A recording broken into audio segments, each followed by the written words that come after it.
Hey there, friend. Come sit with me for a while tonight.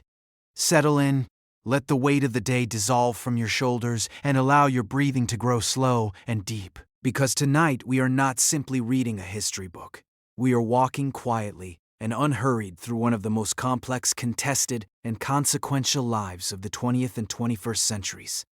Tonight, we are exploring the story of Ayatollah Ali Khamenei, a man born in poverty in a holy city on the edge of the desert who would rise through belief, struggle, exile, imprisonment, injury, and decades of patient calculation to hold absolute authority over one of the most strategically significant nations on earth. For 36 years, he was the supreme leader of the Islamic Republic of Iran, longer than almost any other head of state in the modern Middle East. He shaped wars, controlled economies, inspired millions of devoted followers, drew the furious condemnation of millions of others, and left a mark on the 21st century that historians will spend generations trying to fully understand. His life is not a simple story. It resists easy conclusions. He was a man of genuine piety and wide literary imagination who also presided over decades of suppression, imprisonment, and violence. He was a revolutionary who became a conservative fortress. He was a man who spoke of justice and independence even as critics around the world accused him of burying both beneath the weight of his own authority. You have nothing to do right now but breathe and listen and let this story wash over you. Some of it may move you, some may trouble you, some may surprise you entirely. But all of it is real, grounded in history, in the record of a human life lived against a backdrop of enormous upheaval. So let your thoughts grow light. Let the concerns of today drift to the edges of your mind. And let us begin together at the very beginning in a small, crowded house in a holy city in northeastern Iran in the spring of 1939. Ali Khamenei was born on April 19, 1939, in the city of Mashhad in the province of Khorasan, in what was then the Kingdom of Iran under the rule of Reza Shah Pahlavi. Mashhad is unlike most cities in the world. It is one of the holiest places in Shia Islam, the site of the burial shrine of Imam Ali ibn Musa al-Rida, the 8th of the 12 Imams revered by 12 Shia Muslims. Every year, millions of pilgrims travel to Mashhad from across Iran and the wider Islamic world, filling its streets with the low hum of prayer, the scent of rosewater, and the golden light of the great shrine dome reflecting off the desert sky. To understand something of the atmosphere into which young Ali Khamenei was born, it helps to understand what Mashhad actually is, and what it meant and still means to the people who live within it, and the millions who journey toward it. The city sits in a broad valley in the province of Khorasan, tucked between the Bainalad mountain range to the south and the rolling desert plateau to the north. The climate there is extreme. Ferocious winters, blazing summers, and the landscape has a spare, uncompromising beauty. Khorasan in Persian means where the sun rises, and the province has always sat at a crossroads between Central Asia and the Iranian interior, between the Arab world and the Turkic steppe, between the great overland trade routes that once made this corner of the world rich with silk and spice and ideas moving in every direction. Imam Rida, whose golden shrine anchors the spiritual geography of Mashhad, died in 1818 of the common era in circumstances that Shia tradition has long interpreted as martyrdom. He had been invited to the court of the Abbasid Caliph al-Ma'mun, appointed as the caliph's designated successor, and then, according to Shia belief, murdered by the very authority that had invited him. He was buried on the spot in a small settlement in Khorasan. And over the following centuries, as pilgrims began to arrive in growing numbers, a city grew up around his grave. The tomb became a shrine. The shrine became a mosque. The mosque became a complex. The complex became one of the largest religious sites in the world, with courtyards, libraries, a theological school, and the great gilded dome that catches the light and holds it like something saved from another world entirely. By 1939, when Ali Khamenei was born, Mashhad was a city of perhaps 200,000 people, a significant urban center, Iran's second or third largest city, but still a place whose identity was fundamentally shaped by the presence of the shrine. Everything in Mashhad existed in relationship to that golden dome. The bazaars sold prayer beads and sacred objects and incense. The inns and caravanserais provided lodging for pilgrims who had come on foot, on horseback, or by the new and still somewhat unreliable automobiles that were beginning to transform Iranian travel. The seminary schools trained young men in the religious sciences that served the shrine community. In the families of clerics, people like the Khameneis lived modest, disciplined lives in the shadow of the Great Dome, sustained by the dignity of their scholarly function, even when they had little money to show for it. As you breathe in now, imagine Mashhad in 1939, the dusty lanes of the old city, the sound of the call to prayer echoing from the minarets, the smell of saffron and cardamom drifting from the bazaar, and somewhere in one of the city's modest neighborhoods, the quiet interior of a small house crowded with family and faith. The Iran into which Ali Khamenei was born was itself a country in the middle of a profound and often violent transformation. Reza Shah Pahlavi, the father of the monarch who would one day be overthrown by the revolution Khamenei helped to make, had seized power in a coup in 1921 and been crowned Shah in 1925. Reza Shah was a soldier by origin, a man of enormous physical presence and absolute will, who had looked at the wreckage of Qajar dynastic Iran, a country humiliated by Russia and Britain, carved into spheres of foreign influence, unable to govern its own territory or protect its own resources, and decided that what Iran needed above all else was modernization, centralization, and strength. He built roads and railways. He created a national army. He established a modern bureaucracy. He founded the University of Tehran. He banned the veil in public and ordered the clergy into European-style dress. This last series of measures, the attack on traditional Islamic dress codes, the restriction of clerical power, the westernization of public culture, was experienced by the religious community as a frontal assault on everything that gave meaning to their lives. The clerics of Mashhad and Qom and Najaf watched as Reza Shah's police forced the veil from women's heads in the streets, as seminary schools were closed or restricted. As the influence of religious scholars in the courts and schools and public institutions was systematically curtailed, the relationship between the Iranian state and the Shia clergy, which had been complex and sometimes tense since the 16th century, when the Safavid dynasty had made Twelver Shia Islam the state religion, now became openly hostile. This was the world into which Sayyid Javad Khamenei was raising his 8 children, a world where his identity as a religious scholar placed him on one side of a deepening fault line in Iranian society, between the modernizing westernizing state and the traditional Islamic community that the state regarded as an obstacle to progress, and the clergy regarded as the guardians of everything that made Iran genuinely Iranian. Ali was the second of 8 children.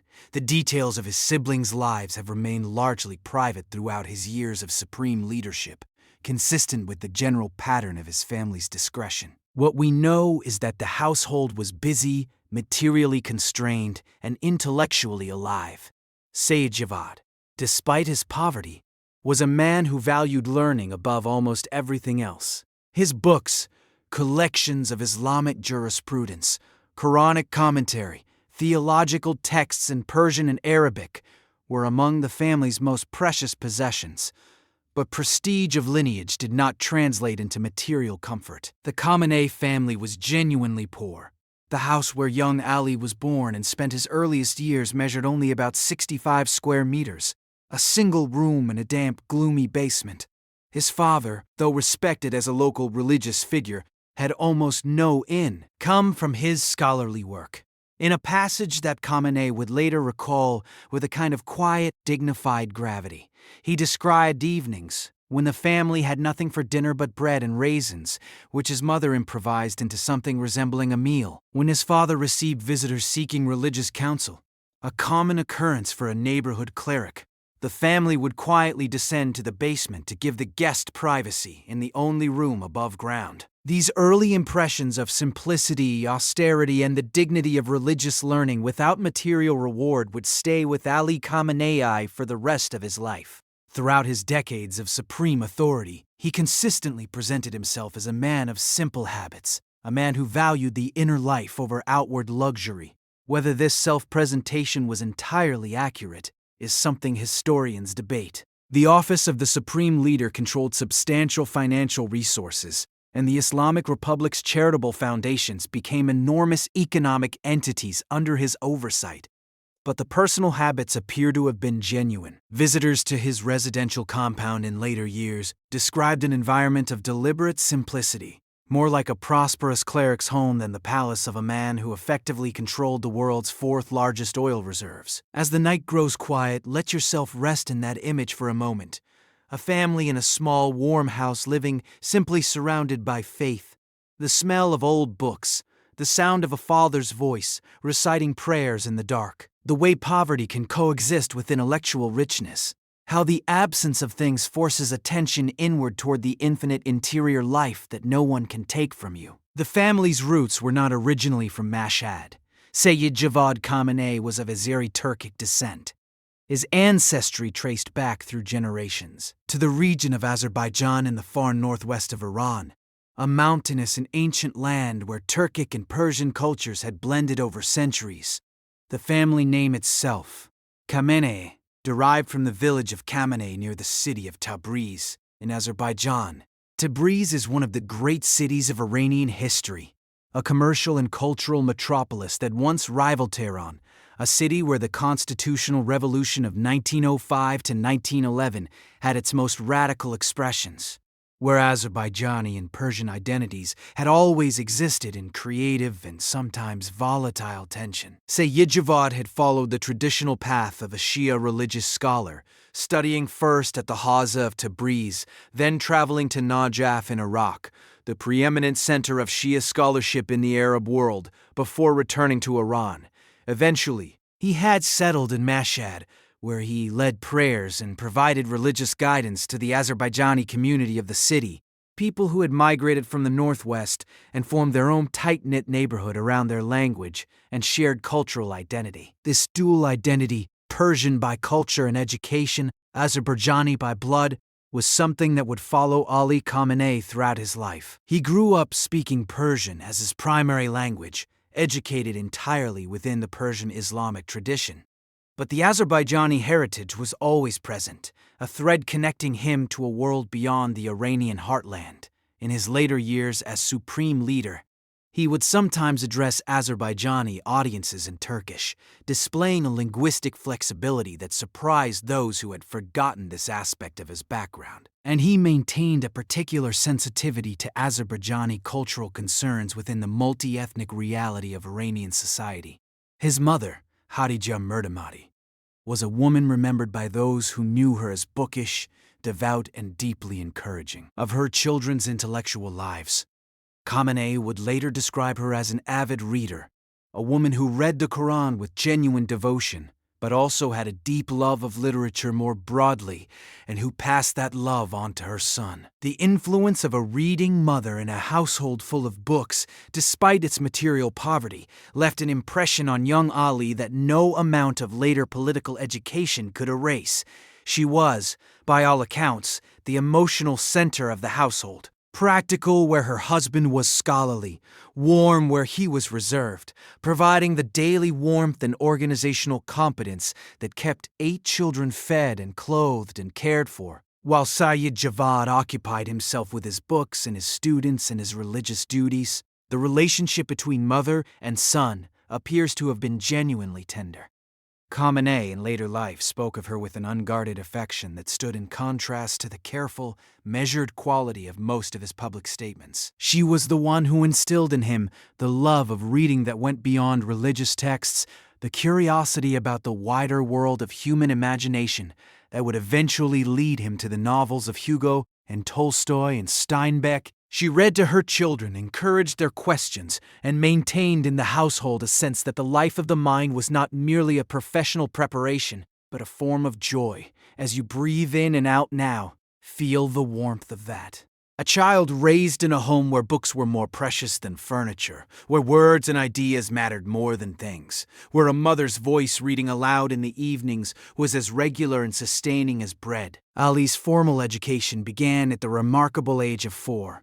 Like many children in traditional Iranian religious families, he was sent first to a maktab, one of the small, informal religious schools common in Iranian cities. and Te, Ons, where children learned the Arabic alphabet and began memorizing verses of the Quran under the guidance of a local teacher. The Mektab in its classical form was among the oldest educational institutions in the Islamic world. A simple room, often in a private home or attached to a mosque, where a teacher would sit cross-legged on a carpet, surrounded by a circle of children. Learning was oral before it was written. The Quran was memorized in its original Arabic before the meaning of the words was fully explained.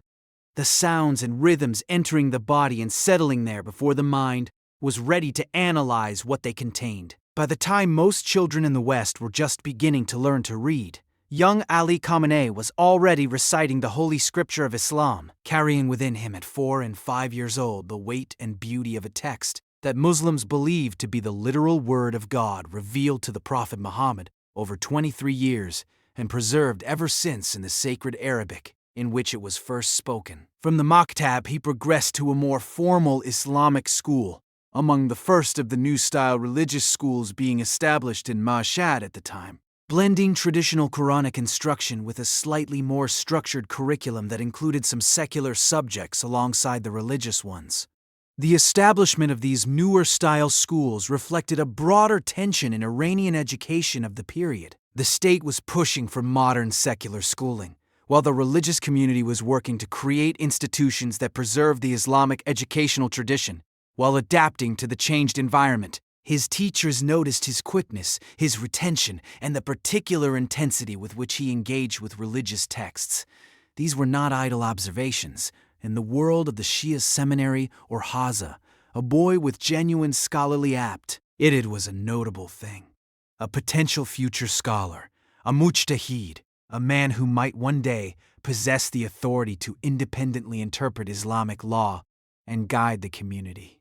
The Haza was not merely a school. It was a civilization, a 1,000-year-old tradition of learning that had preserved, transmitted, developed, and argued over the textual heritage of Shia Islam across centuries of political upheaval, persecution, and exile. To enter the Haza was to join something vast and old, something that had outlasted empires, that had survived the Mongol destruction of Baghdad, the Ottoman Safavid wars, the colonial intrusions of the modern era. At around 11 years old, Ali Khamenei began dressing in the garb of a cleric, the white turban of a seminarian who had not yet established a direct lineage from the Prophet, the long robe, the particular shoes associated with traditional religious learning. In the Persian religious world, the decision to adopt clerical dress was not taken lightly, and it marked a young person publicly as someone who had chosen the religious life.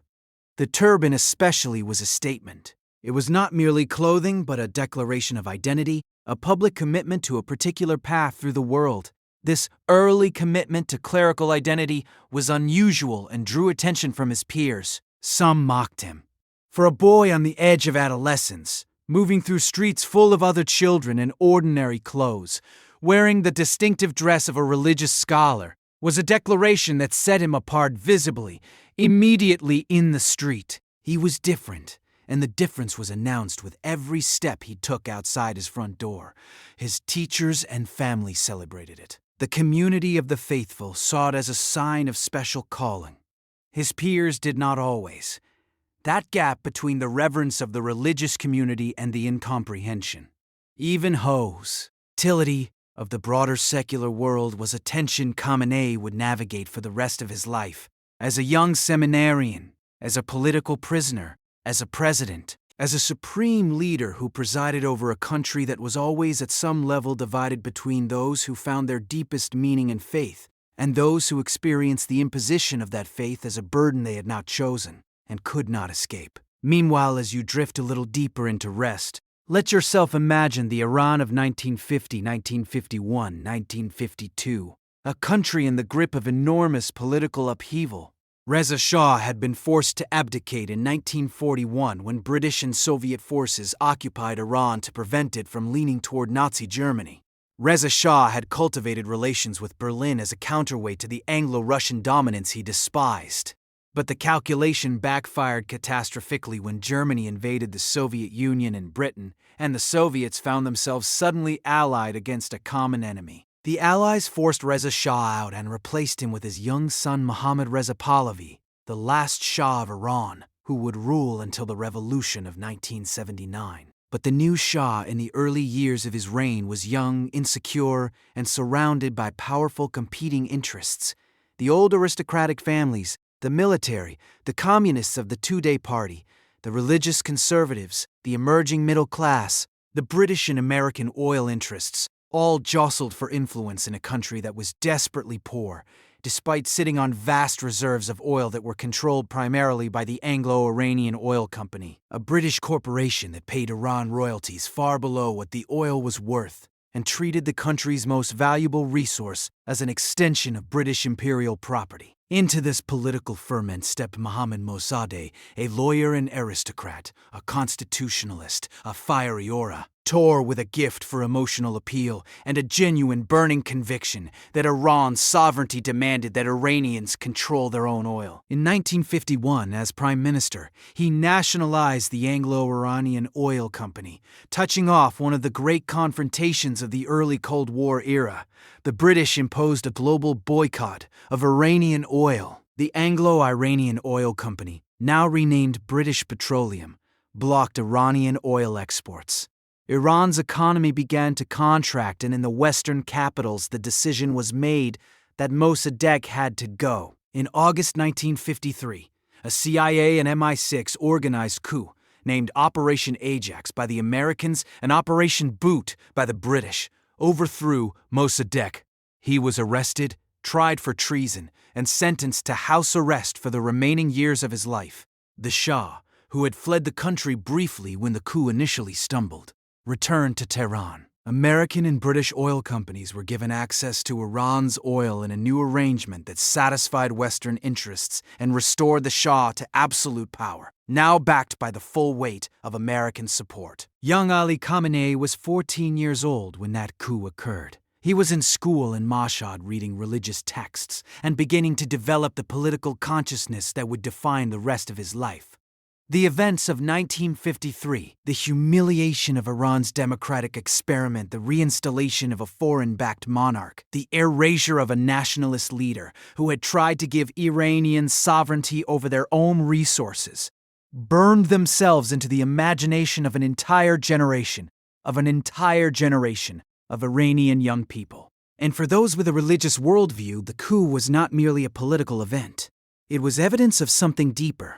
The vulnerability of a Muslim nation to Western manipulation, the corruption of secular politics, the need for an alternative grounded in Islam. This conviction that the West was fundamentally hostile to Muslim independence, that any accommodation with it would eventually be betrayed, that Iran's only safety lay in self-sufficiency and resistance, was the founding trauma of the Iranian revolutionary generation.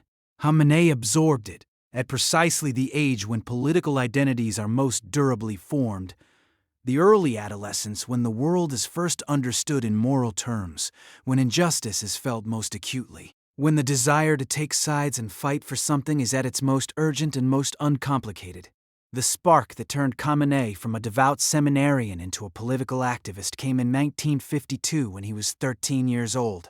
A fiery cleric named Nawab Safavi, the founder of the Islamic opposition group Fedayeen-e-Islam, came to Mashhad and delivered a passionate speech at the school where young Ali was studying. Safavi was a man of electric intensity, a cleric who believed that political Islam demanded not just peaceful persuasion, but if necessary, direct action against those who betrayed Islamic values in Iranian independence. He had been associated with political assassinations, the killing of a secular writer, and of a prime minister, whom his group regarded as apostates and agents of foreign influence. He was charismatic, dangerous, utterly convinced of his mission, and in the schoolroom in Mashhad speaking directly to a boy who was looking for exactly this, a way to connect religious conviction to political resistance. Safavi spoke with the force of a man utterly convinced that the Shah's government was not merely wrong, but anti-Islamic, an instrument of Western powers designed to strip Iran of its religious identity and sovereign dignity. The speech shook the young seminarian to his core. Khamenei would later describe it as the moment when the first sparks of revolutionary consciousness were kindled in him, a phrase he returned. ed to repeatedly in later life, acknowledging with remarkable frankness the formative power of that single afternoon. Nawab Safavi was executed by the Shah's government in 1955, shot by a firing squad for his role in political violence. But the seeds he had planted in a schoolroom in Mashhad had already taken root. As the night deepens, let yourself rest in that understanding that the formation of a political soul is rarely a single dramatic moment. It is an accumulation, a series of impressions, images, and encounters that slowly become a worldview. A child watching his father receive no income for his scholarly service while foreign companies extracted the wealth of the earth beneath Iranian feet. A boy mocked for his clerical dress by peers who lived in a different Iran, a secular Iran that felt more modern and yet more hollow. A teenager listening to a speaker described the humiliation of his nation, the betrayal of its leaders, the need for a different kind of resistance, each moment adding to the next, like stones laid carefully in a quiet stream, gradually and inevitably changing the direction of the current. By the mid-1950s, Khamenei had progressed through the intermediate levels of the Mashhad Seminary with extraordinary speed. The curriculum of the Hawza at this level was dense, demanding, and ancient. Arabic grammar and morphology, logic and philosophy in the tradition of Islamic and Aristotelian synthesis, fiqh, Islamic jurisprudence, in elaborate detail, Quranic exegesis, the science of hadith, the study of the Prophet's reported sayings and actions. These were not simple subjects. The books used in the Hawza were written in classical Arabic, often composed by scholars who lived 1,000 years ago. And the commentary tradition had accumulated layers of interpretation and counter-interpretation that could fill entire libraries. To master this material required not merely diligence, but a particular kind of mind capable of holding large amounts of complex text in memory, skilled at identifying the logical structure of an argument, patient enough to work through contradictions and edge cases, and creative enough to synthesize disparate sources into coherent positions. Khamenei, his teachers reported, possessed all of these qualities. He completed 5 years of advanced intermediate curriculum in a remarkably compressed time, and by his late teens was beginning the highest level of seminary studies, the Dars-e-Kharij, which literally means outside the text. These were advanced classes in which senior scholars engaged directly with primary sources and developed their own independent legal reasoning, rather than simply commenting on established textbooks. His principal teacher at this level in Mashhad was Grand Ayatollah Milani, one of the most respected Shia scholars of the mid-20th century. A man whose status as a marja meant that hundreds of thousands of Shia Muslims around the world looked to him for religious guidance. To study directly with Milani was a mark of serious scholarly distinction. It meant that the teacher considered the student capable of engaging at the highest level of Islamic legal reasoning, capable of eventually becoming a scholar in his own right. In 1957, at around 18 years of age, he made his first journey to Najaf, the great center of Shia scholarship in Iraq, a city where the learning of centuries was concentrated in the seminaries clustered around the golden-domed shrine of Imam Ali, the first of the 12 Imams, the cousin and son-in-law of the Prophet Muhammad, whose assassination in 661 is the foundational tragedy of Shia Islam, the wound that never fully closes, the grief that runs through the tradition like a river through ancient rock. Najaf in the 1950s was a city of 100,000 people, but its spiritual and intellectual weight far exceeded its physical scale. The Hawza of Najaf was arguably the most important single institution in the Shia world, the place where the greatest scholars gathered, where the most consequential debates about Islamic law and theology were conducted, where a young scholar could measure himself against the best minds in the tradition. Walking the streets of Najaf, past the Golden Shrine, through the bazaars where religious books were sold alongside ordinary goods, toward the seminaries where men from Iran, Iraq, Lebanon, India, and a dozen other countries sat together in the ancient rooms and argued over the meaning of texts written a millennium ago, was to understand in the most concrete possible way that Shia Islam was not a local Iranian phenomenon, but a genuinely transnational civilization. Khamenei had hoped to study there with the leading scholars of the day. He sat in on classes by major jurists like Sayyid Muhsin al-Hakim, then perhaps the most senior marja in the Shia world, Sayyid Mahmud Sharudi, Mirza Bakir Zanjani. He felt the intellectual electricity of a community entirely devoted to the highest levels of Islamic legal reasoning. He wanted to stay. The depth and quality of the learning available in Najaf was beyond what even Mashhad could offer. But his time there was cut short by a letter from his father. The letter explained that Sayyid Javad had lost sight in one eye. A cataract had robbed him of the ability to read.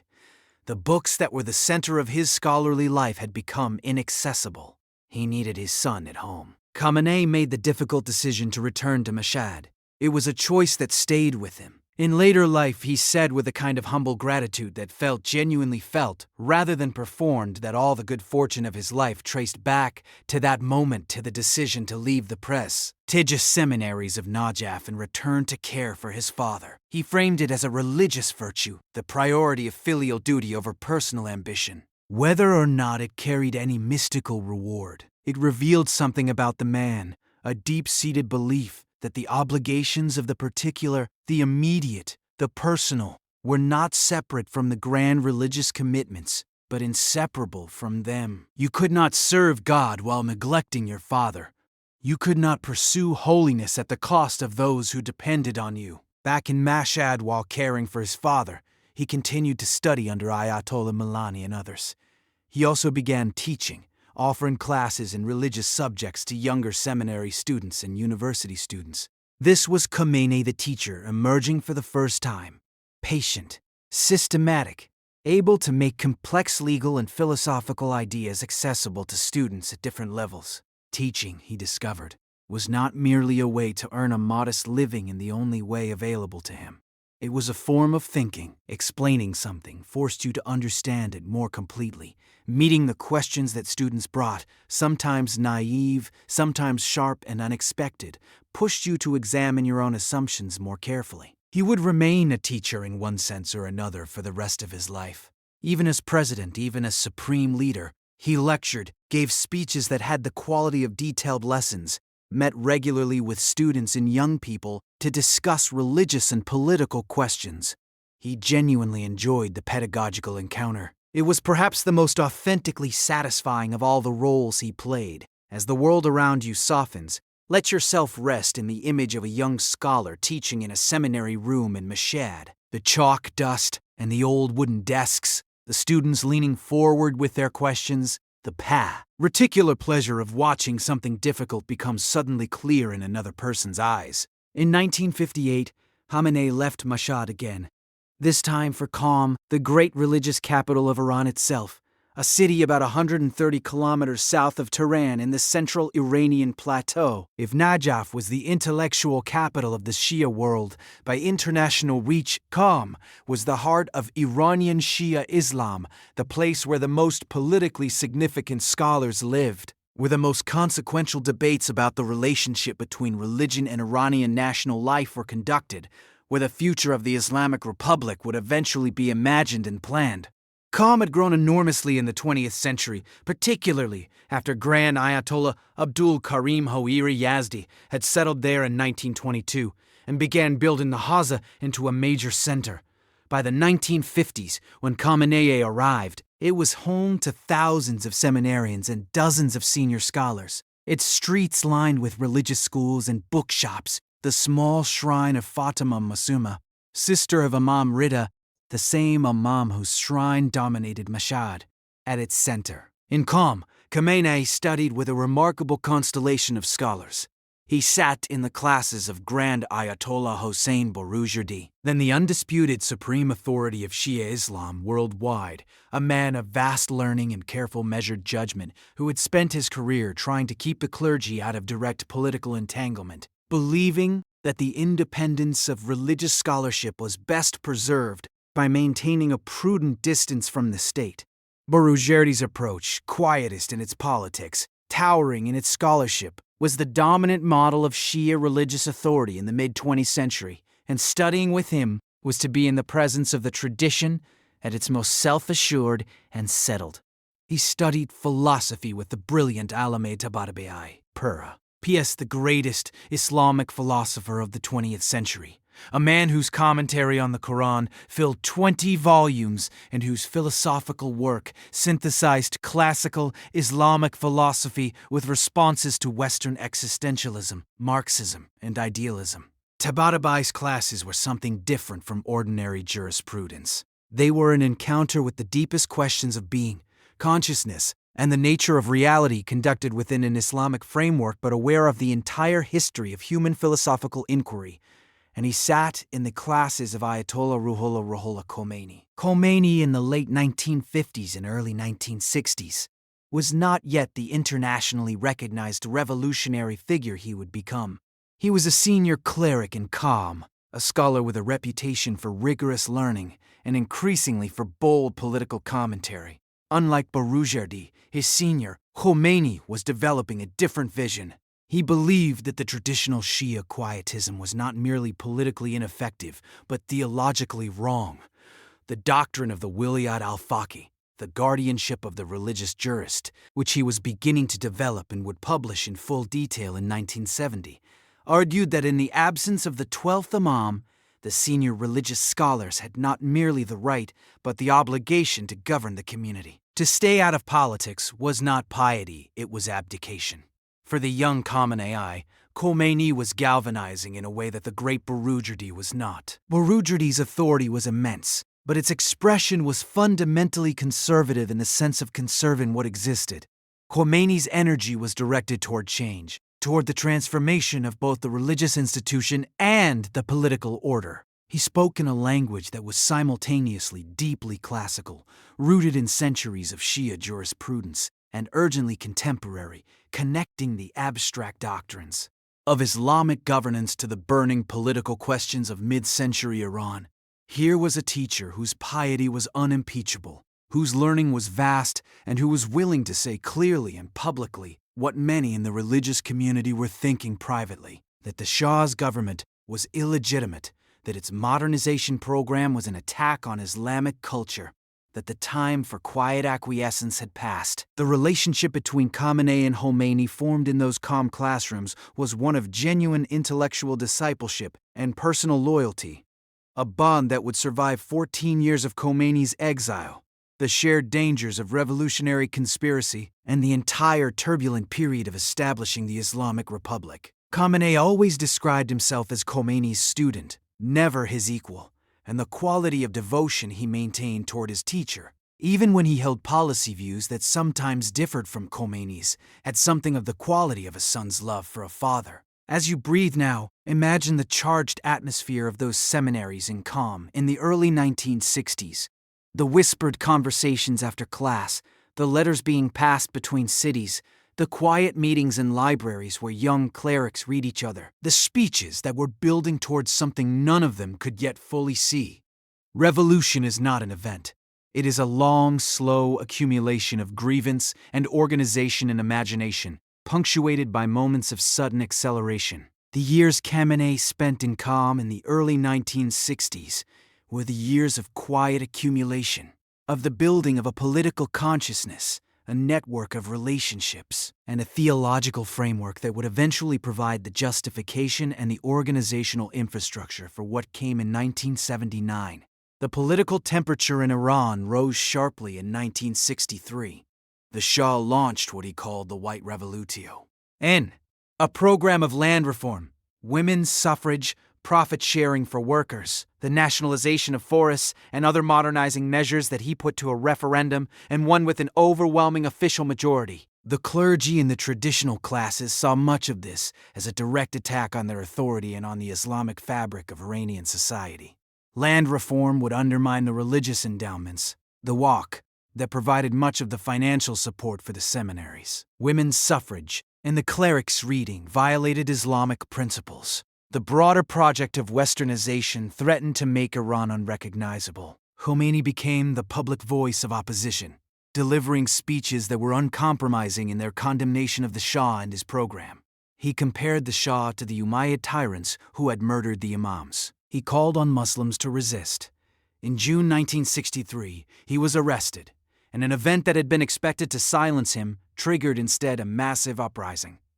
Protests spread from Qom to Tehran to other cities. The Shah's security forces fired on crowds. Hundreds were killed, perhaps more. The exact number has never been established, and the government's refusal to release accurate figures was itself experienced as an act of contempt. Khamenei, now 24, was already deeply embedded in Khomeini's network. In the months before the June 1963 uprising, Khomeini had trusted him with secret missions, carrying messages between religious leaders, coordinating between Mashhad and Qom, maintaining the links of the opposition network under the surveillance of Savak. In May of 1963, Khomeini had given the young Khamenei a specific mission to carry a secret message to Grand Ayatollah Milani in Mashhad, urging the senior cleric to take a public stand against the Shah's program. This kind of trust, the delegation of a genuinely sensitive political task to a young man, was itself a form of political education. You learned how to be a revolutionary by being given the responsibilities of a revolutionary. Savak, Sazman Edelat, Latva Amniyat e Keshvar, the Organization of National Information and Security, was the Shah's intelligence and security service, established in 1957 with the assistance of the American CIA and Israel's Mossad. Savak had agents in every university, every religious school, every professional organization, every neighborhood of consequence. It ran networks of informants, tapped phones, intercepted mail, and tracked the movements of anyone regarded as politically unreliable. Its interrogation methods were notorious. Systematic torture was standard procedure. Not an aberration, but a policy documented in detail by human rights organizations and former prisoners. In January 1964, Khamenei was arrested for the first time. He was taken to Tehran by Savak agents and held in solitary confinement for 2 months. Solitary confinement at 24 years old. The silence of a cell. The absence of the books and discussions and human contact that had defined his entire life up to that point. The deliberate isolation of a person who had grown up surrounded by family, teachers, students, and the perpetual hum of a religious community. He was interrogated, pressured, and eventually released without being formally charged. The experience left its mark. Former political prisoners who passed through Savak's facilities in this period describe a particular quality to the interrogation sessions. Not simply the physical dimension, but the psychological technique of attempting to make the prisoner doubt themselves, doubt their cause, doubt whether their resistance was worth its cost. For a young cleric whose entire identity was bound up in a tradition of spiritual discipline and resistance to injustice, the interrogation was also in some sense a test of faith, not faith in the theological sense, though that too, but faith in the value of what he had chosen. He passed the test. He did not break. He did not give the names of his colleagues. He was released and returned to his work. As you drift now, breathe into the reality of what it means to be 24 years old, in a cell alone with the weight of your choices pressing down on you in the dark. There is something both heroic and simply human about the refusal to break. It is not performed courage. It is the quiet, stubborn insistence on remaining who you are. The arrest continued over the course of the 1960s and into the 1970s. Khamenei was detained by Savak 6 times in total. The accumulation of imprisonment, each time a new ordeal, a new period of interrogation, a new test of endurance, became one of the defining experiences of his adult life. Not all the arrests resulted in torture. The experiences varied, but the pattern of detention. Arrest, interrogation, release, return to the work, arrest again, was itself a form of psychological warfare, an attempt to erode the will of a person who kept returning to the same dangerous activities, no matter what was done to him. Between his periods of imprisonment, Khamenei had taught, organized, built relationships, and translated books. Among his translations from Arabic to Persian was a significant work by the Egyptian Islamic thinker Sayyid Qutb, a radical figure whose ideas about the obligation of Muslims to confront corrupt government had influenced revolutionary Islamic movements across the world. He also translated works on the Palestinian cause, reflecting an engagement with the broader Islamic world's political struggles that would become central to his foreign policy as supreme leader decades later. He was reading widely, thinking systematically, building what would eventually become a coherent political theologia, one that married Khomeini's doctrine of Wilayat al-Faqih to a third worldist framework that placed Islam among the liberation movements of the post-colonial world, alongside the anti-imperialisms of Africa, Latin America, and Asia. In 1964, Khomeini was arrested again, this time following a furious speech in which he attacked the Shah's granting of legal immunity to American military personnel in Iran, a provision that Khomeini described as an act of submission that violated Iranian sovereignty and made Iranians second class in their own country. This time, Khomeini was not imprisoned. He was exiled. Expelled from Iran entirely, he went first to Turkey, where he was briefly held, and then to Najaf in Iraq, where he would live in exile for the next 13 years. Before Khomeini left, before the moment that would define the next decade and a half of Iranian politics, Khamenei was one of the last people to see him. And in the months and years that followed, he became one of the most reliable links between the exiled Khomeini and the network of resistance inside Iran, carrying messages in both directions, maintaining the connection between the symbolic center of the movement and its practical operations on the ground. Being, in the language of revolutionary organizations, a trusted operative, a person who could be relied upon to do the dangerous work without drawing attention, without boasting, without breaking. His marriage to Mansoura Shastavarzadeh was contracted in this period of danger. They were married in 1964 or 1965 in a ceremony whose sermon was read by Grand Ayatollah Milani, Khamenei's teacher, lending his presence to the union as a mark of respect for a student he valued. Mansoura was the daughter of a prominent Mashhadi businessman born in 1947 into a religious family of the commercial class, not clerics themselves, but people who moved comfortably in the world of the Hawza and understood its demands.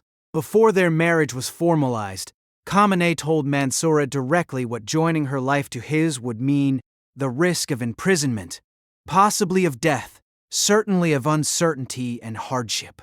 This was not romance in the conventional sense. It was something more serious, an offer of shared commitment, shared danger, shared purpose. She accepted. And the life that followed bore out everything he had warned her about, and more. During his subsequent periods of imprisonment, she managed the household, cared for their growing family, and in at least one documented instance, took active steps to protect his work. When Savak conducted a raid on their home in 1977, she gathered his revolutionary writings from the library and hid them beneath the carpet before the agents could find them, saving evidence of his organizational work from seizure. This was not a passive spousal role. It was active, intelligent, brave complicity in the work that both of them understood to be the central purpose of their lives together. They would have 6 children, 4 sons, Mustafa, Motaba, Masood, and Maizam, and 2 daughters, Bushra and Hoda. The children grew up in a household where their father was alternately present and absent, free and imprisoned, visible and underground. What that did to them, to the texture of their childhoods, is something that the historical record does not fully illuminate. The family maintained a profound privacy consistent with both Islamic custom and the political caution of a family that knew it was watched. As you breathe in the stillness of the night, imagine the particular quality of a marriage built in the middle of danger. A young couple who chose each other knowing the costs, the kind of closeness that grows between people who share a cause larger than themselves, the kind of love that is deepened rather than strained by difficulty, because it is rooted in something more durable than comfort. In 1975, Khamenei was arrested for the 6th and final time by Savak. This last arrest was the most serious. The security services confiscated his books, his notes, years of accumulated scholarship and political organization. He was imprisoned and then sent into internal exile in Iran Shar, a remote city in the southeastern province of Sistan, and Baluchistan, one of the most arid and economically marginalized corners of Iran. It was about as far from the centers of power as it was possible to get, while still remaining within the country's borders. It was a place of sand and silence, of heat so intense that life had to be organized entirely around the coolness of early morning and late evening. Internal exile, the ancient practice of removing a dissident from their community by forcing them to live somewhere that cannot do damage, is a peculiar kind of punishment.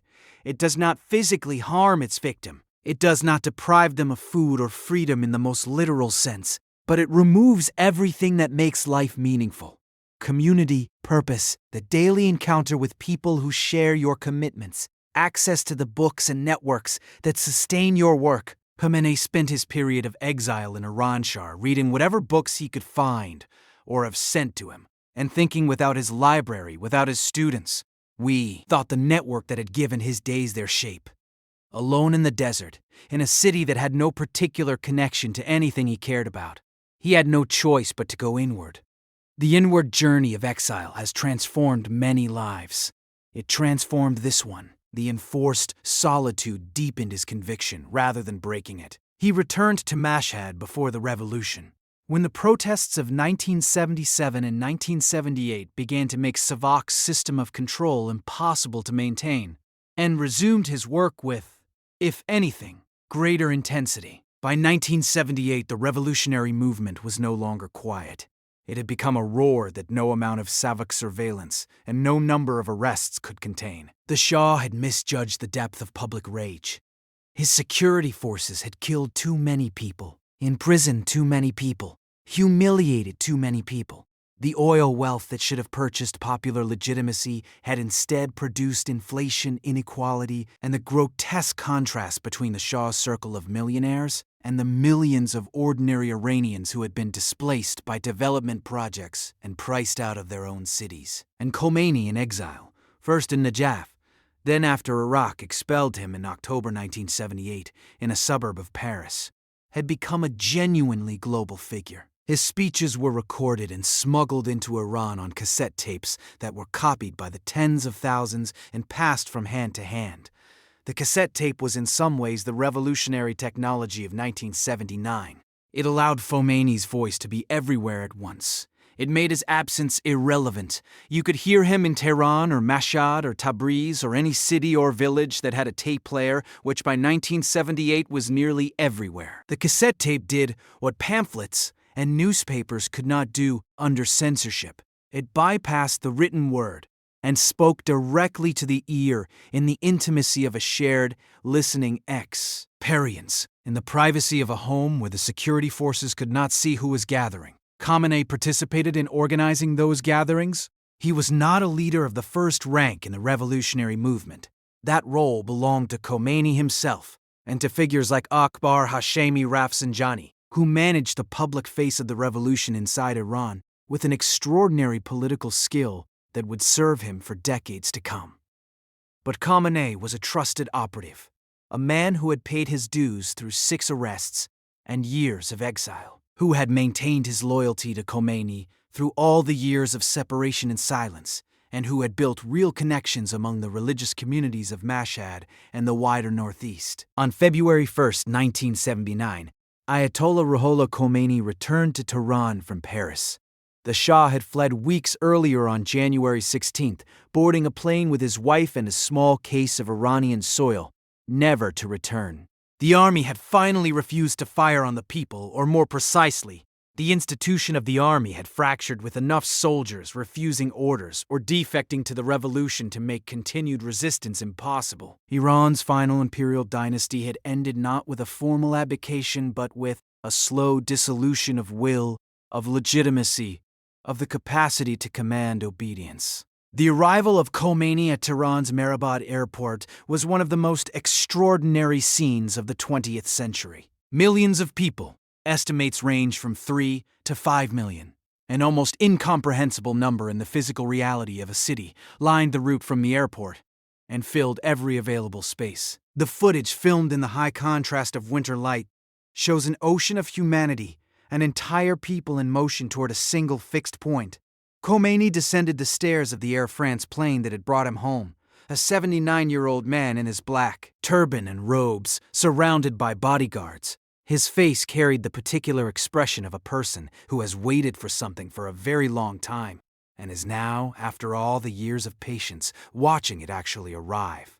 Among the millions who witnessed that arrival, somewhere in the crowd or watching on television or listening on radio, was Ali Khamenei, a 39-year-old cleric from Mashhad who had been arrested 6 times for this moment, who had sat in the desert of Sistan and Baluchistan for this moment, who had carried secret messages in his coat pockets and hidden his writings under carpets for this moment. As the night settles over you, let yourself feel the weight of that arrival, the culmination of something that had seemed impossible, 14 years of exile ending, the ground shifting beneath an entire civilization. A country reinventing itself in real time with all the joy and the chaos and the danger and the beauty that such reinvention brings. When a people decides to change everything, everything changes, including things that were never intended to change, including things that the revolutionaries themselves would later mourn. The years immediately following the revolution were among the most turbulent in modern Iranian history.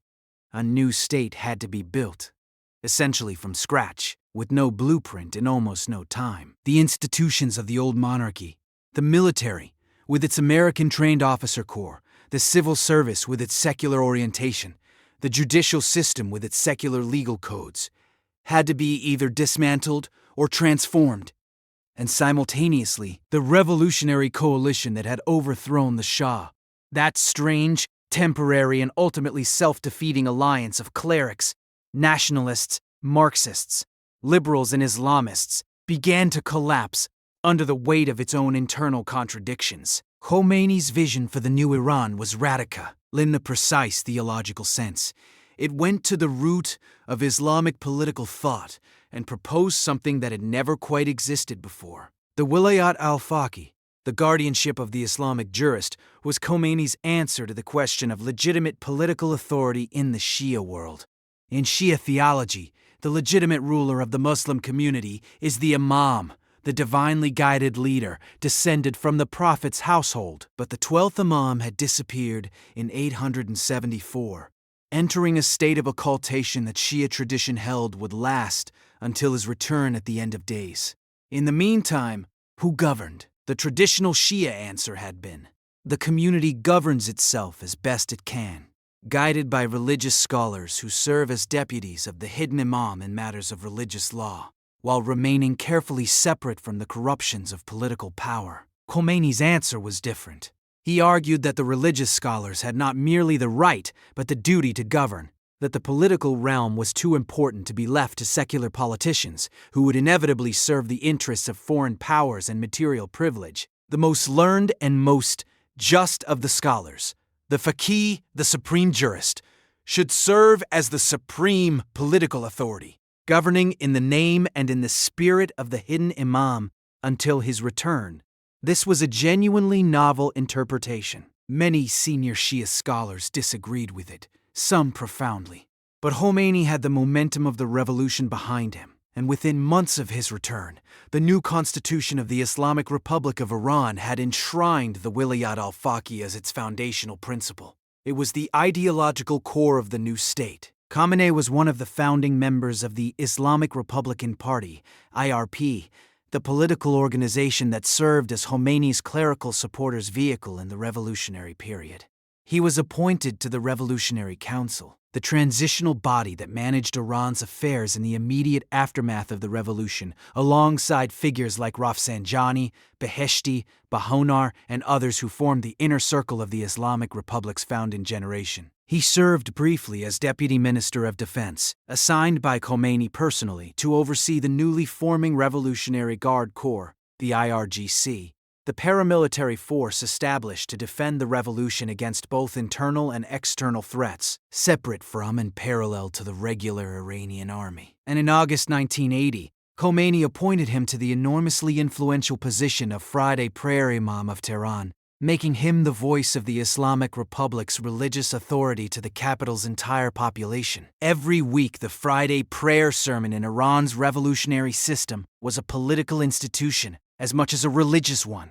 Each week, millions of Iranians would gather at prayer grounds and mosques across the country. and the sermons delivered by Khomeiни's appointed prayer leaders would interpret current events in Islamic terms, rally popular support for the government's positions, and communicate the supreme leader's message to the mass of the faithful. As Tehran's Friday prayer imam, speaking to the capital of a revolution that defined itself in part by its relationship to the mosque and to Islamic ritual, Khamenei became one of the most publicly visible figures in the new republic. He was a good speaker, not electrifying in the way that Khomeini was, not possessed of that particular incandescent authority that comes from seeming to speak from someplace beyond ordinary human personalities.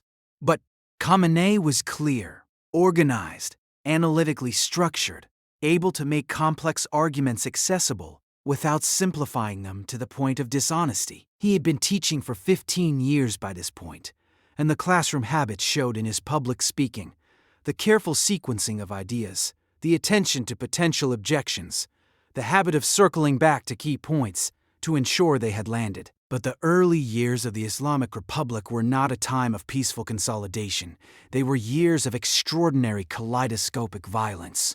The revolution had succeeded too quickly for many of the factions involved, and before the country could settle into whatever it was going to become, it began to tear itself apart from within. Leftist organizations that had contributed significantly to the revolution's success, the Mujahideen Khalq, MEK, the Fatawai, the Tudeh Party, the various socialist groupings, found themselves being systematically excluded from the post-revolutionary order by the clerics who now controlled the state. Khomeini's vision was a theocratic Islamic republic, not a leftist government with Islamic characteristics. The left had been useful during the revolution. Now they were a problem.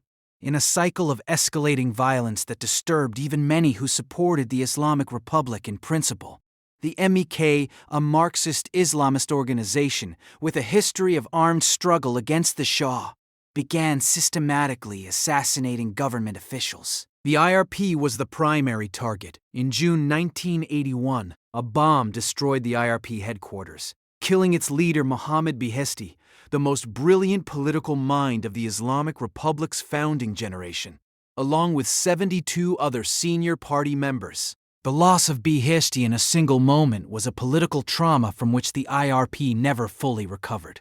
Khamenei was not at the headquarters that night, but the bomb that nearly killed him came just 2 days after the IRP headquarters bombing, as though the Mekki were methodically working through the list of revolutionary leadership. On June 27, 1981, he was at the Abu Zar Mosque in Tehran, conducting a Saturday program he had maintained for months. After the prayer, he invited the congregation to write questions on slips of paper which were collected and placed on the table in front of him. The session was a regular format, accessible, interactive, a way of maintaining direct connection with ordinary believers. Among the papers placed on the table was a tape recorder. Someone in the congregation had set it there, pressed a button, walked away. The silence before an explosion is the loudest sound in the world.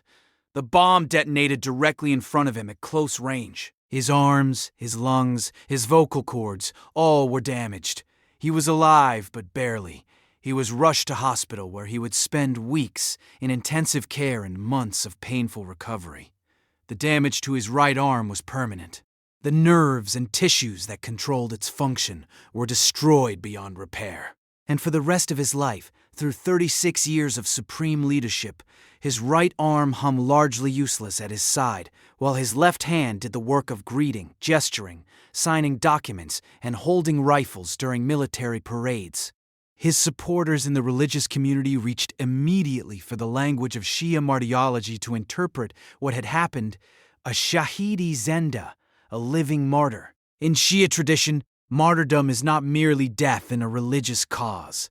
It is the ultimate expression of faithfulness, the willingness to give everything, to have everything taken from you in service of what is true and just. The martyr's wound is a sacred text written on the body.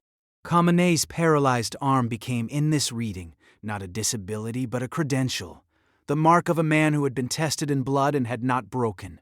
For Khamenei himself, the experience of the bombing seems to have deepened, rather than shaken his convictions. This is a pattern observed in political survivors of this kind of violence.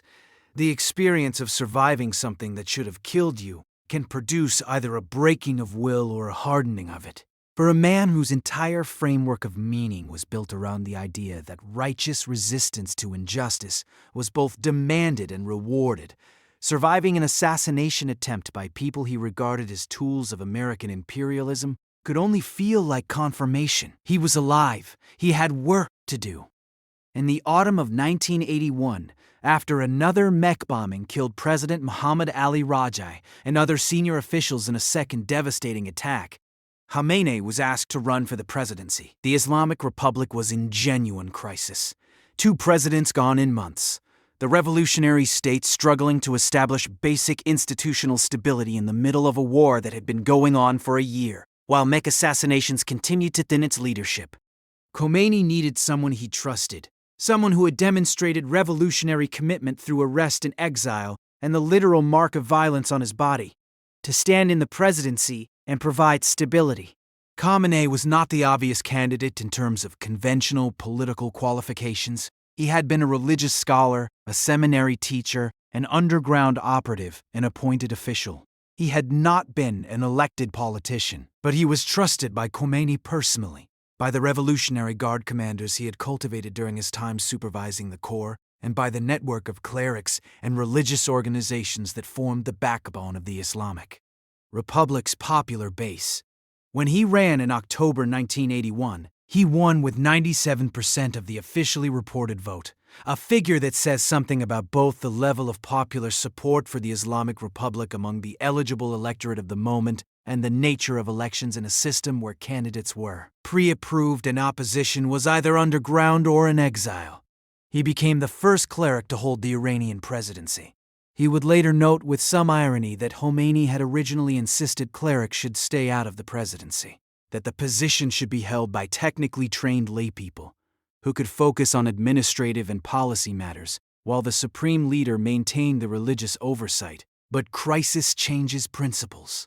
The revolution was young, the state was fragile, the war was ongoing, and the men with the necessary combination of trust, dedication, and public presence were clerics. His presidential inaugural address contained a phrase that captured the essence of his worldview with precise economy. He vowed to eliminate deviation, liberalism, and American-influenced leftists from Iranian political life. It was a declaration of what the Islamic Republic was not liberal, not secular, not under Western influence, as much as a declaration of what it was.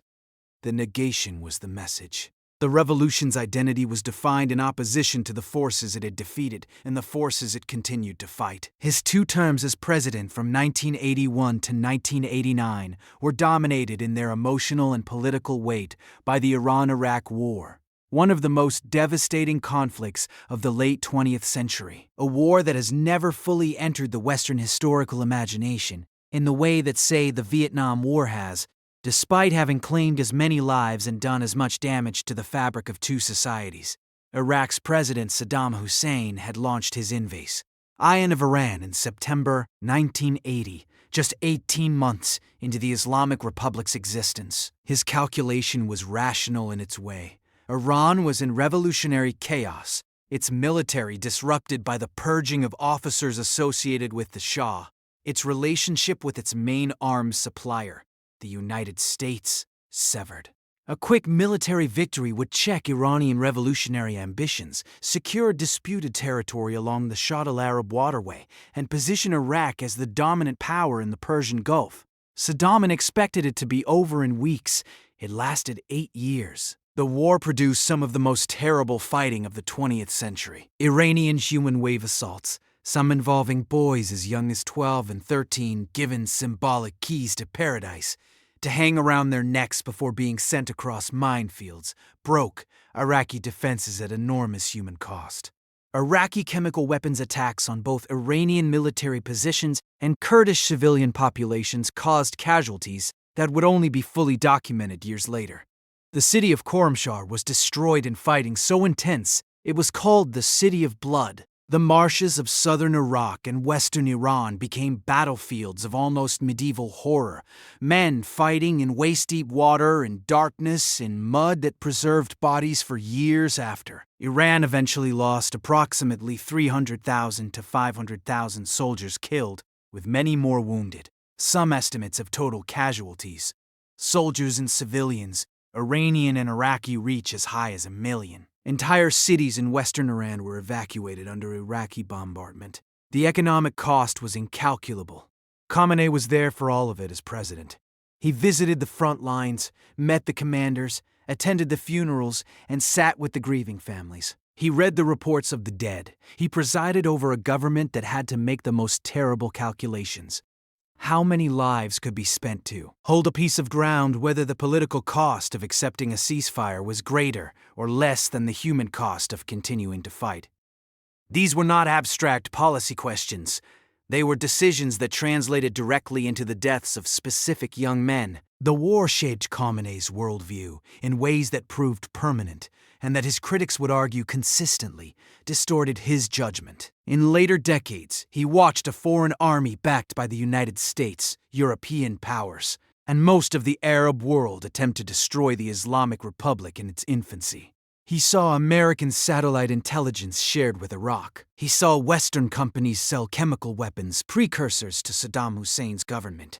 He saw France provide super-étendard aircraft and Exocet missiles that were used against Iranian shipping. He watched the United Nations Security Council issue condemnations of Iran's conduct of the war, while largely ignoring the use of chemical weapons against Iranians. From this experience came a conviction so deep it became structural, built into the very architecture of how he thought about international relations. The West was not a partner, not even a neutral party, but an active enemy of Iranian independence. Any accommodation with the West would eventually be exploited. Any trust placed in international institutions would eventually be betrayed.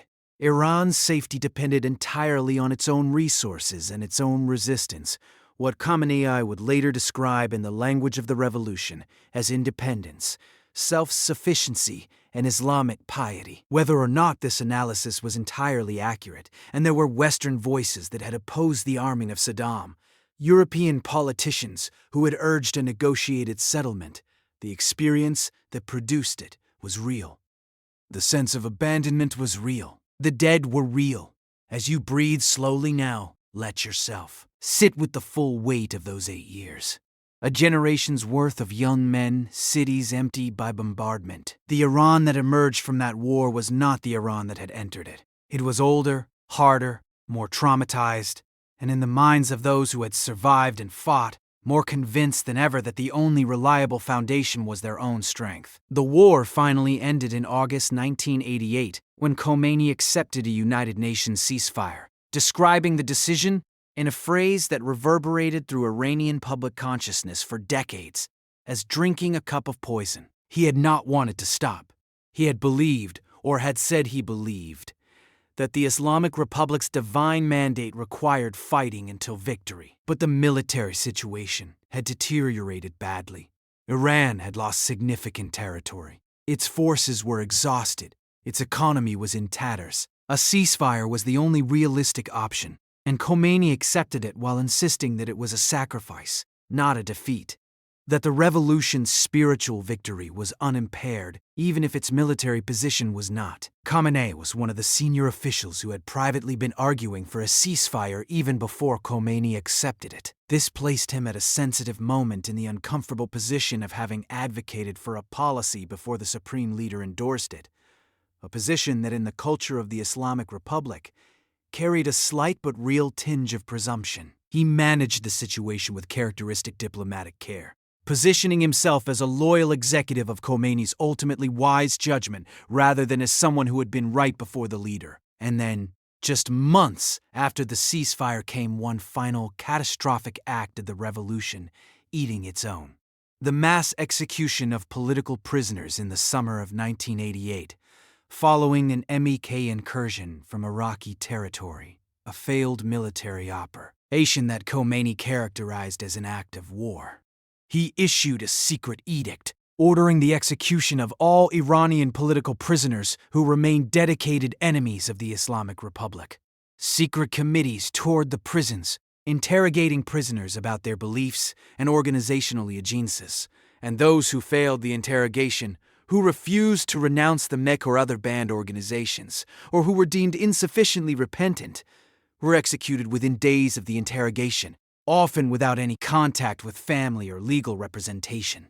The numbers killed in this purge, estimates range from 3,000 to more than 5,000, concentrated in the months of July through September 1988, represented one of the largest extrajudicial mass killings in the Islamic Republic's history. The families of the victims were in many cases not told what had happened. They were informed simply that their relatives had been hanged after the fact and told to collect the bodies. The mass graves were unmarked. For years, the full scope of what had occurred was disputed or denied by Iranian officials.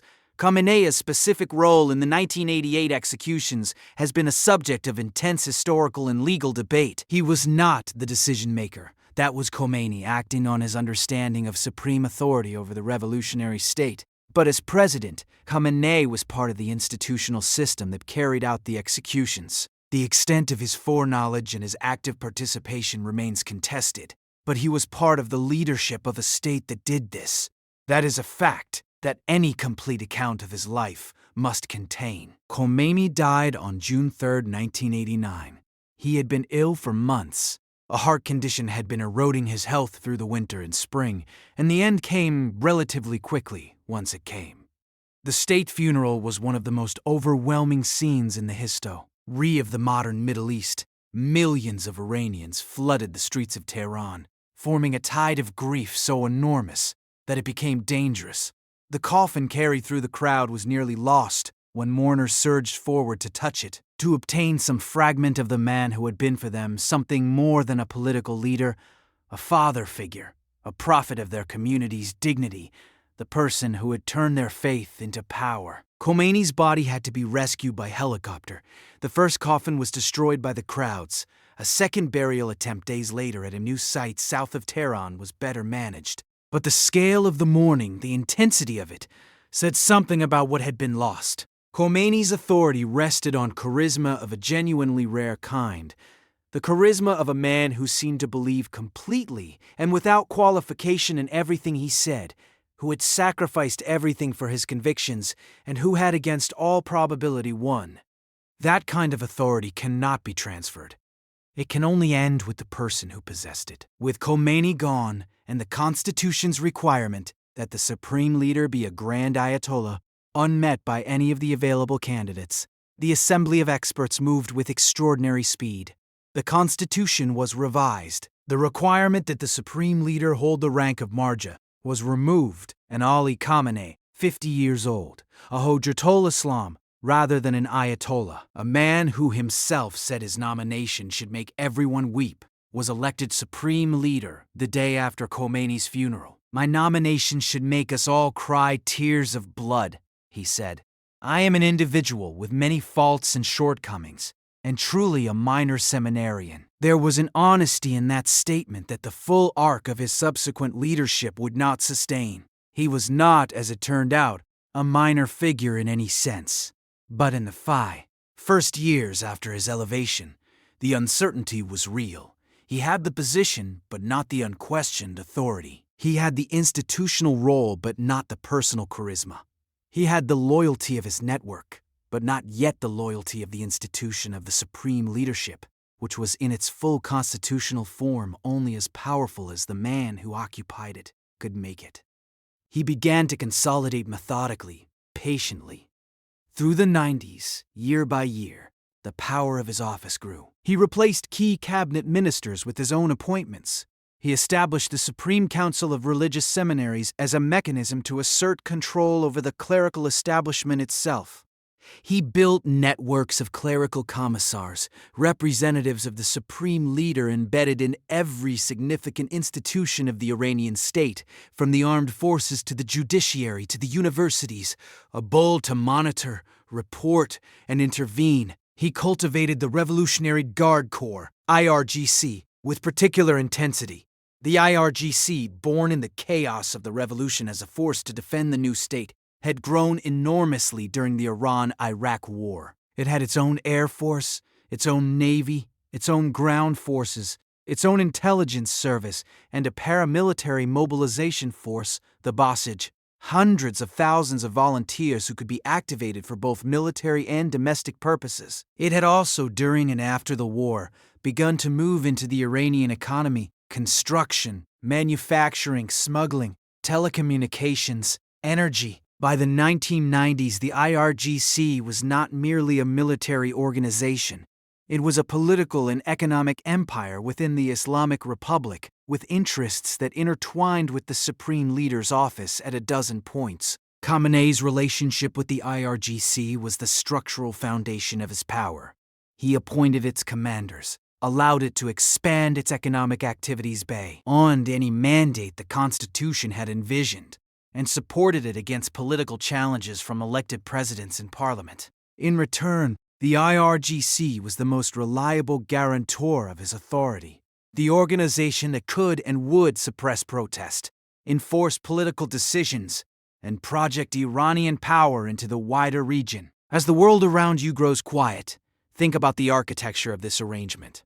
A supreme leader who held ultimate authority, but lacked the natural, charismatic authority of his predecessor. A military economic organization that was loyal to him personally because he protected and expanded its interests. A relationship of mutual dependence that over 3 decades transformed the Islamic Republic from a clerical state into something that analysts increasingly described as a military theocracy, a system in which religious legitimacy and military power had become so intertwined as to be essentially inseparable. The 90s brought the presidency of Akbar Hashemi Rafsanjani, the political genius who had helped maneuver Khamenei into the supreme leadership and who now worked with him to rebuild the country after the devastation of the war. Rafsanjani's approach was pragmatic. Open the economy, rebuild the infrastructure, allow some relaxation of the most suffocating social restrictions, improve Iran's international position through careful diplomacy. Khamenei largely supported this agenda, giving Rafsanjani the space to operate.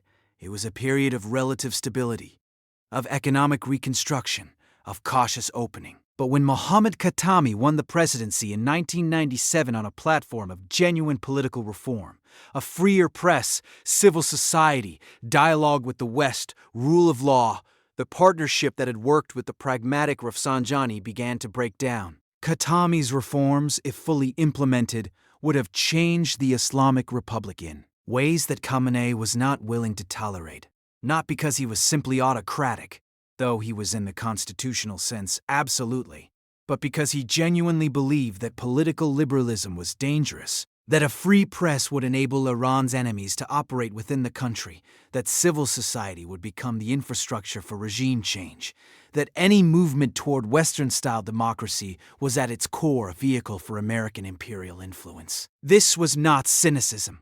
It was a sincere, if deeply contested, theory of political danger. And from within that theory, the systematic obstruction of Khatami's reforms was not mere power protection. It was what Khamenei believed the guardianship of the revolution required. The judiciary, which Khamenei controlled, shut down reformist newspapers one by one, sometimes faster than new ones could be established. Between 1998 and 2002, over 100 publications were closed.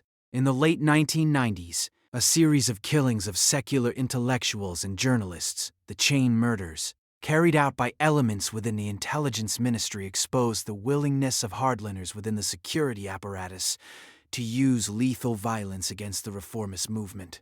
The intelligence minister ultimately resigned, and some lower-level operatives were prosecuted, but the broader security apparatus continued. In 1999, student protests erupted across Iranian universities following the forced closure of the reformist newspaper, Salam. At Tehran University, the protests were attacked by hardline vigilantes and paramilitary forces in the middle of the night, with students beaten in their dormitories. The protests spread nationwide. At least one student was killed, hundreds were injured, and over 1,000 were arrested in the subsequent crackdown. Khamenei backed the crackdown explicitly, calling the protesters tools of foreign enemies.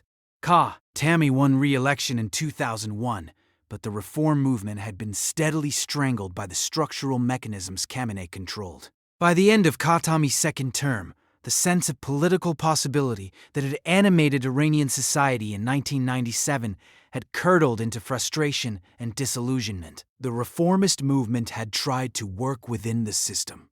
The system had absorbed the pressure and changed nothing fundamental. A generation of Iranian political activists came away from the Khatami years with the lesson that the Islamic Republic's system was not reformable from within, that the supreme leader's constitutional authority over every institution that mattered was simply too complete. In 2025, the presidency passed to Mahmoud Ahmadinejad, a populist conservative, a former mayor of Tehran, a man with a deliberately confrontational style and no patience for the diplomatic niceties of the reformist period. Ahmadinejad positioned himself as the authentic voice of the revolutionary generation, the man who would give power back to the poor and the devout against the urban middle-class reformists and the liberal establishment. Khamenei did not formally take sides in elections. The fiction of the supreme leader's impartiality was maintained, but his preferences were visible to anyone who understood how the system worked. Ahmadinejad was his kind of politician, ideologically hard-line, rhetorically aggressive, dismissive of Western opinion, and fully supportive of the nuclear program. Ahmadinejad's first term from 2005 to 2009 was a period of increasingly confrontational Iranian foreign policy. His speeches at the United Nations became international incidents, full of provocations about Israel and the Holocaust that Khamenei would have been unlikely to issue himself, but that he did nothing to restrain. Iran's nuclear enrichment activities accelerated significantly. International sanctions began to bite, though not yet at the level they would reach in later years, and then came 2009 and the election that changed everything. The official results of the June 2009 presidential election declared Ahmadinejad the winner with 63% of the vote, a margin that required him to have won in reformist strongholds and among demographic groups that had overwhelmingly supported his opponents. The reformist candidates, Mir Hussein Mousavi, the former prime minister, and Mehdi Karoubi, cried fraud. Immediately and publicly, their supporters agreed, and within days, something happened that the Islamic Republic had not seen since the first years of the revolution. Millions of people took to the streets, not in opposition to the existence of the Islamic Republic itself, but in fury at what they experienced as the theft of their votes. The Green Movement, named for the color of Mousavi's campaign, was unlike any previous protest in post-revolutionary Iran. It involved not just students and intellectuals, but people across age groups, professions, and social classes. It spread not just in Tehran, but in cities across the country. And it was sustained, not a single day of protest, but weeks of demonstrations of people gathering in public spaces in defiance of government orders, of crowds chanting slogans that became increasingly pointed in their criticism of the supreme leader himself. The famous slogan, "Where is my vote?" was both specific and universal. It was about the stolen election, but also about everything that had been taken over 3 decades: the press freedom, the political space, the sense that the people's choices actually mattered. Khamenei faced the defining choice of his leadership on June 19, 2009, in a Friday prayer sermon attended by hundreds of thousands at Tehran University. He delivered his verdict. The election had been free and fair. The result stood: the protests were illegal, and anyone who continued in the streets would bear full moral and legal responsibility for the consequences. The speech was not just a political position. It was an act of identification. Khamenei was no longer the figure above the fray, the wise guide who stood apart from factional politics. He had taken a side explicitly, publicly, and in terms that left no room for ambiguity. The protesters were not citizens exercising their rights. They were enemies of the revolution. This framing made what followed, the crackdown, not merely politically convenient, but ideologically obligatory. The security forces moved with a brutality that shocked observers both inside and outside Iran. Riot police and Basij paramilitaries beat protesters in the streets. Snipers fired from rooftops. Evin Prison, the notorious detention center north of Tehran, received hundreds of new political prisoners. some of whom would later describe systematic torture and sexual violence. Dozens were killed. The government acknowledged a small number, and independent estimates suggested a much higher toll. On June 20th, a young woman named Neda Aga Sultan was shot in the chest on a Tehran street, apparently by a Basij sniper. The 27-year-old music student had been watching the protests with her music teacher when she was hit. The video of her dying shot on a mobile phone, her eyes open and then glazing, the blood spreading across her face, was uploaded to the internet and shared millions of times within hours. Neda became the face of the Green Movement, a specific human life that put a name and a face on the abstraction of protesters killed. Her name meant voice or call in Persian. Her death became a text that the entire world could read. The Green Movement was suppressed over the following months, its leaders eventually placed under house arrest, its networks of organizations systematically dismantled by the intelligence services. But something in Iran's political culture had shifted permanently. After 2009, Khamenei was no longer a figure of neutral religious authority. He was a political actor who had used force to maintain a particular election result. His legitimacy in the eyes of millions of Iranians was irreparably damaged. As you breathe in and out, let yourself rest in the complexity of what this means. A man who had survived Savak interrogation and political exile, who had committed his entire life to what he understood as justice and Islamic dignity, who presided over the killing of Iranian citizens who were protesting in the streets of the country he ruled. The dissonance between the revolutionary self-image and the authoritarian reality was not in his own mind a dissonance at all. He believed he was protecting the revolution from destruction. His critics believed he was revealing what the revolution had always been. Both cannot be entirely right. Neither can be entirely wrong. That tension is where the historical record lives. In the years after 2009, Khamenei accelerated his support for the nuclear program, while managing a deteriorating relationship with the international community. The program had a complex history, begun under the Shah with American encouragement and Israeli technical assistance, paused after the revolution, resumed in secret in the 1990s, and exposed publicly in 2002 by an Iranian opposition group. By the mid-2000s, Iran was enriching uranium in facilities that could not plausibly be justified by civilian energy needs alone. Khamenei's position on the nuclear program was a study in deliberate ambiguity. He maintained publicly and apparently sincerely that the development of nuclear weapons was forbidden by Islam, a fatwa he claimed to have issued, though its exact text and date were never officially published in the way that formal fatwas typically were.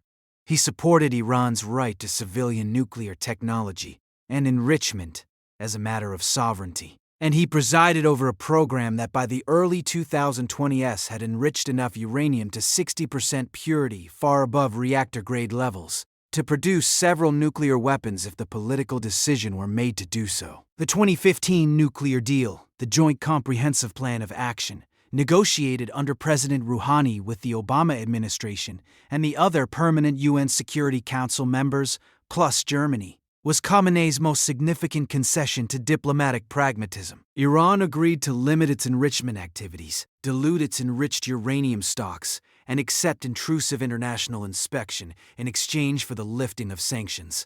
Khamenei accepted the deal, but his public framing was consistently suspicious and conditional. He described the Americans as fundamentally untrustworthy, warned against infiltration of Iranian society by Western cultural and economic influence, and accepted the deal while making clear he did not trust the side with which it had been made. When the Trump administration unilaterally withdrew from the JCPOA in 2018 and reimposed and intensified sanctions, Khamenei's every stated prediction was confirmed in his own narrative framework. He had warned that America could not be trusted, and he had been right. Iran resumed and expanded its enrichment, achieving levels that made the pre-deal situation look restrained. Throughout his leadership, Khamenei also built and sustained what Iranian officials called the Axis of Resistance, a network of allied and proxy forces spread across the Middle East, bound together by varying combinations of Shia solidarity, anti-American ideology, financial support, and shared strategic interest. The construction of this network was perhaps his most consequential foreign policy achievement, and depending on one's perspective, his most dangerous legacy. Hezbollah in Lebanon, the organization that Khamenei and the Revolutionary Guard had helped create in the early 1980s, became over 4 decades the most capable non-state military force in the Middle East. It fought 2 wars against Israel, in 2000-2006, and emerged from both in a position of greater strength than before, controlling a significant portion of Lebanese politics and maintaining a military force equipped with an estimated 150,000 rockets and missiles. In Iraq, after the American invasion of 2003 removed Saddam Hussein, Iran moved quickly to develop relationships with the Shia political parties and armed groups that emerged in the power vacuum. The Quds Force, the IRGC's foreign operations branch, commanded for years by Qasem Soleimani, became the primary instrument of Iranian influence in Iraq, building relationships with militia commanders, providing weapons and training, and gradually developing a network that gave Iran greater influence over Iraqi politics than any foreign power had enjoyed since the British Mandate. In Yemen, Iranian support helped the Houthi movement develop into a significant military force capable of launching drone and missile attacks against Saudi Arabia and eventually against commercial shipping in the Red Sea. In Syria, Iran and Hezbollah provided critical military support to Bashar al-Assad's government during the civil war that began in 2011, helping to keep the regime in power when it appeared on the verge of collapse. Syria was the land bridge that connected Iran to Hezbollah in Lebanon, the physical corridor through which weapons and fighters moved. This regional strategy was, from Khamenei's perspective, both defensive and ideological. Defensive because it created a ring of allied forces that complicate at any American or Israeli military planning against Iran. And ideological because it expressed in concrete military and political terms Khamenei's vision of an Islamic resistance that transcended national borders and placed Iran at the center of a Muslim world standing firm against Western and Zionist dominance. Qasem Soleimani was the human embodiment of this strategy. Khamenei, by multiple accounts, regarded him with genuine personal affection, something approaching the warmth a father might feel for a particularly capable son. When President Trump ordered Soleimani's assassination by drone strike in January 2020 at Baghdad's international airport, Khamenei wept publicly at the funeral. One of the very rare occasions when his careful emotional control broke. In the years that followed Soleimani's death, the regional picture began to darken for Iran.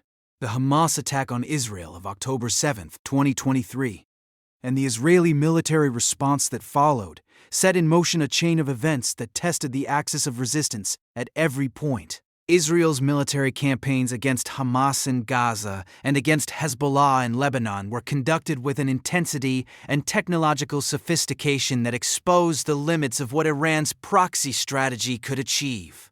Hezbollah suffered the loss of its entire senior leadership in a series of Israeli strikes in 2024. The Assad regime in Syria fell in late 2024, severing the land bridge between Iran and Lebanon. Khamenei watched the architecture of 40 years of strategic investment collapse in the space of months. He was 85 years old, increasingly frail, spending extended periods underground in the fortified bunker beneath his compound. The protests of 2022, ignited by the death of Mahsa Amini, a 22-year-old Kurdish Iranian woman, who died in the custody of the Guidance Patrol after her arrest for allegedly wearing her hijab improperly, were the most widespread internal challenge to his authority since 2009. Mahsa Amini's death became the match that ignited something extraordinary. The slogan that emerged from the protests, Zan, Zendagi, Azadi, woman, life, freedom, was remarkable in its directness. It was about the most fundamental questions of who Iranian women were, what kind of life they were entitled to live, and what freedom meant in a country where the state claimed the right to regulate the most intimate details of a woman's appearance. At least 500 people were killed in the crackdown. Khamenei's response was characteristic. He blamed the protests on foreign interference and backed the security forces completely. His niece, Farideh Muradkhani, was arrested in November 2022 after calling on foreign governments to cut ties with Iran over the crackdown. The final protests of Khamenei's rule. The wave of demonstrations that began in late 2025 over economic conditions and the aftermath of the 1-2-day war with Israel were characterized by a new quality of desperation. Slogans had shifted toward openly monarchist sentiment, with crowds calling for the return of the Pahlavi dynasty. The Iranian authorities confirmed over 3,100 deaths in the crackdown. The economy was in freefall. In the underground bunker, Khamenei was increasingly cut off from the reality outside. He rejected American demands for surrender and maintained the posture of resistance that had defined his entire public life. And then the strikes came. February 28, 2026, a joint American-Israeli military operation targeted sites connected to the Supreme Leader compound in central Tehran. Ali Khamenei, 86 years old, revolutionary prisoner, president, supreme leader for 36 years and 8 months and 25 days, was killed. As you rest in the quietness of this night, let yourself sit with the strangeness of a life that ended this way. Not in a hospital bed, not surrounded by grandchildren, but in the violent conclusion of a conflict that had been building since the year he turned 13, and listened to a radical cleric speak about justice and resistance in a schoolroom in Mashhad. Because the full arc of that life is there in that span. A boy learning to read the Quran, an 11-year-old putting on the clerical turban, a teenager electrified by a speech about resistance, a young scholar leaving Najaf to care for his father, a 24-year-old in a Savak cell refusing to give names, a 39-year-old welcoming the returning imam, a president managing a war that killed hundreds of thousands, a man with a paralyzed right arm reaching to shake hands with his left, a reader staying up late with Victor Hugo, and then the supreme leader for 36 years, making decisions that determined the lives of tens of millions of people, decisions that his supporters experienced as acts of protective wisdom and his critics experienced as acts of authoritarian cruelty, and that were in the moral complexity of actual history. Often both. Khamenei's love of literature was genuine and wide and humanizing in ways that his public image often obscured. He read the world's fiction voraciously from childhood. Victor Hugo was his declared favorite, not just Les Miserables, but the whole of Hugo's project. The idea that literature could be a moral force in the world. Fyodor Dostoevsky with his explorations of guilt, redemption, and the spiritual cost of ideas taken to extremes. Leo Tolstoy with his vast canvases of Russian life. John Steinbeck with his compassion for the poor and dispossessed. He described being fascinated in his youth by Jean-Paul Sartre and Bertrand Russell, thinkers who were in significant tension with Islamic metaphysics and ethics, but who represented an intellectual appetite that exceeded the boundaries of any single worldview. His love of Persian poetry was equally deep and more publicly expressed. He wrote verses himself under the pen name Aminam. He quoted the great classical Persian poets Hafiz, Rumi, and Sadi in his speeches with an ease that suggested genuine feeling, not political decoration. He hosted poetry gatherings at his official residence, at which contemporary Iranian poets were invited to read and receive his critical commentary. He argued passionately for the richness of Persian against what he saw as the corruption of excessive foreign borrowing. For Khamenei, language was not merely a means of communication. It was the vessel of a civilization's soul. He smoked a pipe, a detail, that humanizes in an oddly specific way. The pipe smoker is in the Western imagination associated with a certain kind of unhurried reflective intellectualism, someone who thinks slowly, who takes pleasure in the ritual of preparation, who is not in a hurry. He gardened, tending plants in whatever space was available to him. Gardening is one of the oldest human activities, and one of the most fundamentally democratic. A plant does not care who tends it, does not respond to authority or ideology, will grow or not grow according to sunlight and water and soil, indifferent to the claims of the man kneeling before it. In the gap between the gardener and the supreme leader, there is a human being. What do we do with the full picture? With a man who read Hugo and Tolstoy with genuine feeling, who wrote poetry under a pseudonym, who tended his garden in the evenings, and who also presided over decades of systematic political repression. We want our villains pure and our heroes uncomplicated. History does not cooperate. The people who change the world are almost always people of genuine complexity, sincere in their convictions, capable of kindness in their personal lives, and responsible for real suffering through the decisions they made with real power. Khamenei's legacy will be argued about for generations. To his supporters, he was the steadfast defender of Iran's sovereignty against a world that sought to dominate and humiliate it. He was the man who kept the Islamic Republic alive through wars, sanctions, and internal crisis. To his critics, he was the architect of a system of repression that imprisoned, tortured, and killed tens of millions of Iranians. The man who crushed the Green Movement and suppressed the Mahsa Amini protests with lethal force. Both of these accounts contain real facts. What seems clearest from the evidence of his life is that Ali Khamenei was a man of genuine and absolute conviction. He believed truly, deeply, that the Islamic Republic was a righteous project. He built a theocracy not as a cover for personal enrichment, but because he believed in it. And the conviction of a man who believes in what he is doing is in some ways more dangerous than the cynicism of a man who knows he is simply grabbing power. A cynical man can be negotiated with. A convinced man cannot. He will sacrifice anything, including the well-being of the people he claims to serve, in service of the conviction. Khamenei is gone now. The Islamic Republic he defended for 36 years faces an uncertain future. The question of whether it can survive his death, whether it will be replaced by something more humane or something equally rigid, is one that the world is waiting to discover. The 93 million people of Iran are waiting to discover it too, with a combination of hope and apprehension. And in the quiet corners of your own imagination, you can hold the questions that this is life poses without needing to answer them tonight. What does it mean for a civilization to define itself in opposition to another? What is the price of conviction, and who pays it? These are old questions. They will outlast every supreme leader, every revolution, every empire. So rest well tonight. Let the weight of all this history settle gently into the ground beneath you.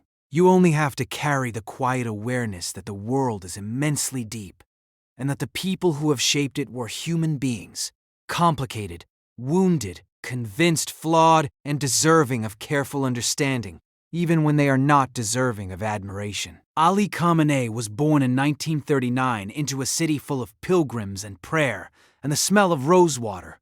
He died in 2026. One of the most consequential figures of his era, in the rubble of a conflict that had been building since the year he turned 13. The story is not simple. It was never going to be. But it is real, and it happened, and it matters. Good night from the Sleepy Time Stories.